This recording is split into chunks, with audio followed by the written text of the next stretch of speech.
안녕하세요. 호주경제TV 리치입니다. 오늘은요, 2021년 7월 17일이고요. 토요일인데 멜번은 락다운 이틀째 접어들었습니다. 비도 오고 해가지고 밖은 지금 사람이 없는 상황입니다. 아무튼 델타 변이 바이러스 때문에 뉴사우스웨일즈주하고 그리고 빅토리아주에 굉장히 지금 심각한 상황인데요. 모두 힘내시길 바라고요. 오늘 가지고 나온 보고서는 환율 전망 보고서입니다. 기존에는 경제 전망하고 그 다음에 환율 전망, 원자재 전망 세 가지를 복합적으로 전망한 보고서가 이렇게 나왔었는데 오늘은 단독으로 환율에 관한 전망만 보고서가 나왔네요. 그만큼 코로나 이후에는 뭐 분기별로나 아니면 연간으로 보고서들이 이렇게 한 번씩 나오던 게 요즘 같은 경우는 아무래도 불확실성이 좀 크다 보니까 전망하기가 좀 힘든가 봅니다. 나오지 않다가 오늘 이렇게 하나가 나왔네요. 나왔다는 얘기는 그만큼 이제 전망하기가 어느 정도는 조금 수월해진 거 아닌가라는 그런 추측을 한번 해봅니다. 방송 시작하기 앞서가지고요. 먼저 감사드려야 될 부분이 있습니다.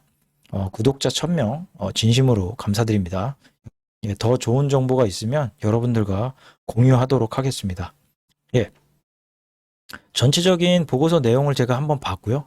그 다음에 이제 요약을 해가지고 말씀을 드릴 건데요. 이번 보고서는요, 호주 달러의 과거, 현재, 미래 이렇게 세 가지 파트로 나눴는데요. 과거는 그러니까 팬데믹 이후에 호주 달러가 어떻게 변화했는지를 말해주고요. 그 다음에 현재 지금 호주 달러가 어느 위치에 있다. 그 다음에 미래에는 지금 호주 달러가 어떻게 변할 거다라고 이렇게 전망한 게 있어서 쭉 세 가지 파트로 나눠가지고 여러분들한테 설명을 드릴까 합니다. 환율은 영어로 exchange rate이라고 합니다. 다른 나라하고 비교했을 때 상대적 가치를 얘기를 하는데요. 예를 들어가지고 호주에서 뭐 10달러를 주면 빅맥을 하나 살 수 있다.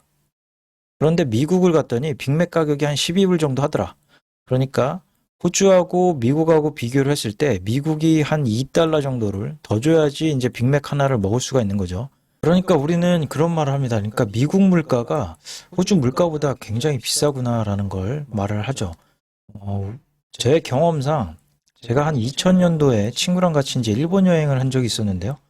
그 당시에 이제 편의점을 들렀었는데 잠깐 이제 과자 하나 사려고 들어갔습니다. 그런데 물가가 너무 비싼 거예요. 그러니까 기억하실지 모르겠지만 여러분들 그 혹시 롯데 껌 중에 프레시민트, 스피어민트, 뭐 주시 프레시 혹시 기억하시나요? 이 세 가지 종류의 껌이 있는데 그 당시에 제 기억으로는 한국에서 이 껌 한 통에 한 500원 정도 했던 걸로 기억을 하는데요. 이 편의점 가니까 일본에서 껌 한 통에 이게 한 100엔 정도 하더라고요. 그래갖고 이 물가가 일본 물가가 엄청 비싸구나. 막 손이 막 떨리면서 결국은 과자 못 사고 그냥 호텔로 돌아왔다는 그 얘기입니다. 그리고 나서 이제 한 10년이 지나고 나서요. 이제 부모님을 모시고 그 기억이 이제 뇌리에 좀 박혀가지고 물가가 엄청 비싸니까 그때 기억으로 이제 환전을 해갔는데 가격이 그렇게 비싸진 않구나라는 느낌을 받았어요. 왜냐면 한국하고 물가가 거의 차이가 없더라고요. 어느 거는 뭐 한국보다 싼 것도 있더라고요. 이렇게 상대적인 가치가 그 나라의 통화가 높아지거나 낮아지는 거에 따라서 물가가 비싸구나, 물가가 싸구나라는 걸 알 수가 있다라는 거죠. 예, 다시 이제 보고서로 좀 돌아와가지고요. 첫 번째 파트는 이제 과거입니다. 그러니까 팬데믹 이후의 과거인데요. 그래서 이제 호주 달러 가치를 2020년도 3월 달하고 그 다음에 올해 2월 달까지 이제 비교를 했는데요. 보고서로 넘어가면 이제 그래프를 보실 수가 있습니다. 호주 달러를 이제 결정하는 요인 중에 이제 두 가지 요인을 이제 크게 이제 볼 수가 있는데 하나는 이제 달러 인덱스의 기여도입니다. 그리고 다른 하나는 이제 여러 가지 요인을 이제 볼 수가 있는데 요 부분을 웨스트팩에서는 어떻게 진단을 했느냐 이제 봤더니 첫 번째 요인으로는 뭐 여러분들이 잘 아시는 원자재 가격이 올라서 호주 달러가 올랐다. 그 다음에 이제 두 번째로는 상대적으로 다른 나라에 비해서 코로나 바이러스 방역에 성공한 국가로 모범적인 국가로 뽑혔다. 예, 세 번째로는 호주 정부가 재정 정책을 쏟아부어서 그만큼의 경기가 이제 하락하는 거를 방어해냈다라고 이렇게 세 가지로 진단을 하고 있는데 하락 요인으로 진단한 거는 보니까 호주가 그간에 써왔던 통화 정책하고는 틀린 비정통적인 통화 정책을 사용했다라는 거죠. 그러니까 예를 들어서 QE라든지 YCC를 하면서 경기를 이제 방어를 한 거죠. 그러면서 이제 호주 달러가 이제 쭉 올라왔는데, 예, 다시 이제 상승 요인을 보니까요. 그간에 이제 호주가 계속해서 비전통적으로 써왔던 QE, YCC, 그 다음에 뭐 TFF 자금까지 경기를 좀 지원을 하면서 그 다음에 이제 영역이 뭐냐. 거의 이제 제로 금리까지 내렸는데 아마도 마이너스 금리까지 가는 거 아니냐라는 컨센서스가 이제 형성이 돼 있었던 거죠. 그런데 이제 그 당시에 이제 하반기로 접어들면서 백신이 나오면서 상황이 이제 180도 변하게 됩니다. 백신 효과가 나타나면서 중앙은행에서는 더 이상 마이너스 금리는 없다라고 일축을 했고요. 그러면 이제 시장이 돌아서면서 다시 이제 상승을 해냈다는 거죠. 그러니까 보고서 내용을 요약한 거를 이제 보게 되면요. 백신의 급속한 발전에 힘입어서 그리고 강력한 글로벌 회복에 대한 시장의 수용, 그리고 위험 선호 현상이 나타났고 위험 통화에 대한 확신이 들었다. 그럼 이제 호주 달러가 2월 달까지 쭉 계속해서 상승해 왔다라는 거죠. 그 다음에 이제 두 번째 파트는요, 이제 현재 상황이 어떻게 이제 변했냐라는 걸 알 수가 있는데, 현재는 호주 달러의 움직임이 왜 이렇게 둔화됐는지를 좀 알 수가 있을 것 같아요. 그러니까 2월 달까지 쭉 올라왔던 호주 달러가 주춤하기 시작을 합니다. 그리고 다시 조금 올랐다가 지금은 계속해서 주춤해 가고 있죠. 그러니까 이 요인을 이제 진단을 한 건데요. 보고서 내용을 요약한 걸 이제 보게 되면 미국의 리플레이션 우려가 그때 당시에 나오기 시작했다라는 거죠. 2월 달에서 3월 달 미국의 국채 금리가 크게 올랐고 미국 달러 강세가 이제 시작이 되면서 리플레이션 우려가 나타났다라는 겁니다. 거기다가 이제 또 더해가지고 호주가 코로나 방역에 있어서 우수한 위치에 있었지만 백신 접종이 느려서 우려될 만한 상황이었다라는 거죠. 그러니까 백신 접종률이 그 당시에는 이제 곧 정상화의 의미로 공식이 생겨났는데 다른 선진국보다 훨씬 느리다 보니 경제 성장이 다른 국가보다 더딜 것이다라는 의미로 해석했다라는 거고, 그 다음에 호주가 비전통적인 통화 정책을 쓰는 데 있어서 더 비둘기적인 QE 정책을 또 한 번 하면서 호주 달러의 한 5% 정도의 절하 효과를 보였다라는 거고요. 거기다가 작년 하반기부터 이어져 온 중국과 호주의 관계 악화, 이 때문에 무역 흑자에 차질이 있을 것이다 라고 이제 해석을 했다라는 부분이죠. 그 위에 있는 이유로 인해 가지고 한 20% 정도의 높은 원자재 가격의 절상 효과를 상쇄해 버렸다. 그러니까 우리가 좀 의문이 들었던 게 원자재 가격이 저렇게 이렇게 높은데 계속해서 상승했었는데 왜 호주 달러는 주춤할까 이렇게 봤더니만 이런 요인이 있었다라는 거죠. 그 다음에 6월 달에 FOMC가 지금 매파적으로 해석되면서 미국 달러가 강세로 돌기 시작을 해서 테이퍼링 이슈화가 그때부터 나왔다라는 거죠. 그래서 이제 호주 달러가 미국 달러 대비 77센트 레벨이었는데 75센트 레벨까지 내려앉았다. 호주의 실업률이 역대급으로 좋게 나왔는데도 불구하고 그러니까 5.5% 실업률에서 5.1%까지 지금 얼마 전에는 4.9%까지 낮아졌는데도 불구하고 호주 달러가 훨씬 더 빠졌다라는 거죠. 웨스트팩은 두 국가의 긴축 타이밍은 비슷하게 보고 있는데 살짝 다를 것이다. 그러니까 현재는 미국이 조금 더 긴축적이고 호주는 여전히 비둘기적이다 라고 진단을 하고 있는 것 같아요. 이 그래프를 보시면 딱 이해를 하실 것 같습니다. 그러니까 호주 달러가 만약에 다른 요인이 긍정적으로 작용을 했다 그러면 이게 이제 호주 달러가 한 요 정도 높이에서는 올라갔어야 된다라는 걸 알 수가 있어요. 그러니까 한 80센트까지는 올라갔어야 된다라는 거죠. 근데 요 파트에서 다른 요인으로 이제 잡아먹었던 게 미국의 리플레이션 우려가 호주 달러를 눌렀다라는 거고, 그러니까 미국 달러가 이제 강세로 도니까요. 눌렀다라는 거고, 다른 하나는 호주의 백신 접종률이 다른 선진국에 비해서 현저히 낮았다. 그 다음에 이제 나왔던 게 중국하고 호주하고의 무역 긴장이 호주 달러를 짓눌렀다라는 걸 알 수가 있죠. 이렇게 갔다라는 거죠.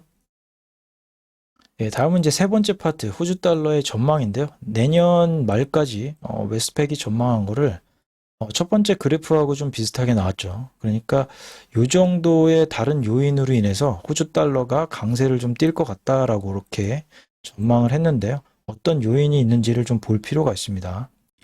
최근 시장 전망에서 논의된 바와 같이 다음 6개월 안에 ECB의 상대적으로 공격적인 양적 완화 복귀에 따라, 그러니까 유럽이죠. 약간의 감가상각이 이루어집니다. 그 이후에는 ECB가 FOMC의 긴축 주기에 대응하지 않기 때문에 미국 달러가 절상될 것으로 예상은 됩니다. 다음 다른 요인에서 중요한 키는 변이 바이러스의 충격과 느린 백신 접종률의 영향이 있을 겁니다. 현재 시드니와 멜번의 락다운이 얼마나 갈 것이냐, 그 문제도 경제에 끼치는 영향이 있을 것이다. 정부 예상은 11월 달까지 백신 접종률이 한 60% 정도로 예상이 되고 20세 이하 같은 경우는 한 25% 정도 될 거라고 예상을 하고 있는데 대부분의 사람들은 내년 1분기에 백신 접종을 할 것으로 예상을 하고 있습니다. 그래프에서 이제 보시듯이요. 백신 접종률이 11월 달까지는 60% 정도에 도달을 할 것으로 예상을 하고 있다는 겁니다. 백신 접종이 빠르냐 느리냐가 시장에 있어서 게임 체인저가 될 것으로 보고 있다는 거죠. 내년 12월 4분기에는 굉장히 긍정적인 방향 전환이 예상이 됩니다. 7월 6일에 호주 통화정책에서 테이퍼링이 발표가 됐는데 올해 9월부터는 50억 달러에서 40억 달러로 국채 매입을 줄이겠다고 발표를 했죠. 근데 이제 웨스트팩에서 전망한 거는 11월부터는 요게 또 한 10억 달러 좀 낮아져 가지고 한 30억 달러 정도 될 거다. 그리고 내년 2월부터는 그게 또 작아져서 20억 달러로 이제 5월 달까지 마무리가 될 거다라고 이렇게 보고 있다라는 거죠.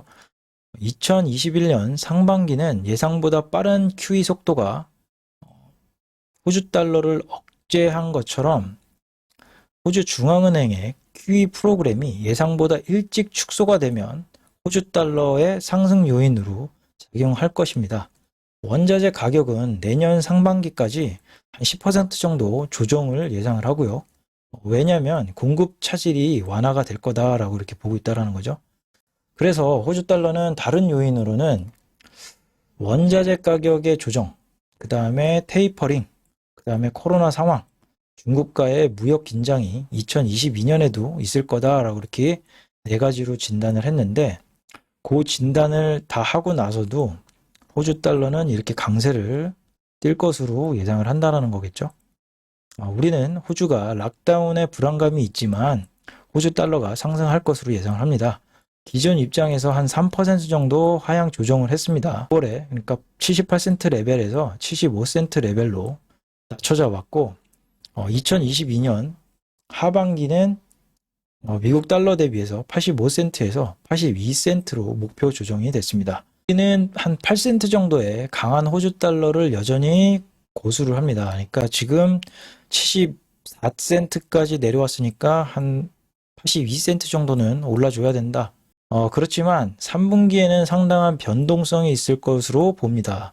지금 호주가 시드니하고 멜번이 락다운이 들어가 있기 때문에 이게 어느 정도의 경제 충격을 줄지를 좀 봐야 되겠다라고 하는 거죠. 시장은 또한 이 기간 동안 호주 경제에 끼친 피해를 과대평가할 가능성이 있습니다. 호주 경제에 있어서 뉴사우스웨일즈주하고 빅토리아주가 차지하는 비중이 워낙에 크다 보니까 이게 이제 충격이 델타 변이 때문에 있을 거다라고 이렇게 시장에서는 진단을 하고 있는데 웨스트팩에서는 과대평가할 가능성이 있다 이렇게 보고 있다라는 거죠. 제 생각도 약간 지금 시장이 좀 과대평가를 하고 있는 거 아닌가라는 그런 생각을 좀 합니다. 정부는 강력한 지원을 약속을 했고요. 특히 기본적으로 재정 상태의 급격한 개선을 감안할 때 뉴사우스웨일즈주 외부의 모멘텀은 일단 강하고 그러니까 뭐 수출이라든지 이런 것도 모멘텀이 좀 강하기 때문에 괜찮습니다. 그러니까 경제가 정부의 지원과 억제된 수요에 대한 급격한 폐쇄에서 회복되었다는 충분한 증거가 있습니다. 그러니까 제가 주장하는 거하고 좀 비슷한데, 빅토리아주가 장기적으로 락다운이 걸렸을 때 상당히 이제 힘들었다가 다시 이제 락다운이 풀리니까 거의 뭐 V자 반등식으로 소비가 굉장히 빠르게 개선이 된 거를 거의 뭐 한 달에서 한 두 달 정도 만에 개선된 걸 볼 수가 있었어요. 그러니까 요번에 만약에 시드니가 락다운이 조금 장기간으로 간다고 해도 락다운만 풀리면은 거의 이제 사람들이 보복 소비처럼 쭉 올라올 수 있다라는 거죠. 그럼에도 불구하고 이는 상당한 변동성을 의미합니다. 그러니까 시장이 어떻게 받아들이느냐에 따라서 이게 시장이 좀 출렁일 수 있다라고 이렇게 보면 될 것 같습니다. 11월 말까지 높은 수준의 백신 접종이 예상됨에 따라 정부는 폐쇄 조치에 훨씬 더 신중할 것이고 연말까지 호주 달러는 한 3센트 정도 인상을 위한 토대를 마련할 것으로 예상을 합니다. 지금 74센트까지 내려앉았는데 이게 다시 백해서 77센트까지 봉쇄가 풀리면 좀 좋아질 수 있다라고 기대를 하고 있는 것 같아요. 예, 오늘은 뭐 이렇게 호주 달러의 과거, 현재, 미래 이렇게 보여드렸는데요. 일단은 호주 달러의 움직임하고 또 원화는 또 어떻게 되는 거냐 이렇게 궁금증이 좀 많으실 것 같아요. 이 그래프는 지금 호주 달러하고 미국 달러 대비했을 때 움직임하고 그 다음에 호주 달러하고 원화하고 움직임을 이렇게 나타내는데요. 그러니까 만약에 호주 달러가 좀 빠질 때는 마찬가지로 원화 대비해서도 어느 정도는 좀 빠집니다. 근데 지금 현재로 봤을 때 한국 같은 경우는 지금 연내에 금리 인상을 예고를 했죠. 그러니까 이 금리 인상이 한 차례에서 한 두 차례는 금리 인상을 가져간다는 거예요. 긴축적인 게 훨씬 더 강하게 긴축을 한다는 얘기고, 호주 같은 경우는 아직까지도 테이퍼링 얘기가 지금 나와 있는 상태고, 지금 약간 좀 유연하게 대응을 하겠다라는 정도만 나와 있지, 아직까지는 금리 인상에 대한 시그널은 말조차 꺼내지 못하고 있는 상황입니다. 그런 반면에 갑자기 뉴질랜드에서는 더 매파적인 통화 정책이 나왔죠. 이번 달에 QE 종료, 그 다음에 연내 금리 인상 한 차례 할 것 같다 나오면서 지금 시장 반응이 호주도 이렇게 갈 가능성이 좀 있는 것 같은데 라는 좀 의심을 하기 시작을 했습니다. 하지만 여전히 호주 중앙은행은 요지부동이네요. 어쨌든 호주 달러의 하락 의미가 뭐 호주에 락다운도 있겠지만 요 통화정책 회의가 조금 더 강하게 지금 작용을 하고 있는 게 아닌가 라고 생각이 돼요. 그러니까 환율은 다른 나라하고 비교하는 상대적인 가치를 따졌을 때 지금 호주의 방향성이 상당히 지금 위로 올라가기가 지금 힘든 상황이다라고 진단하고 있는 것 같습니다. 예, 아무튼 오늘 이렇게 시청해 주셔서 감사드립니다.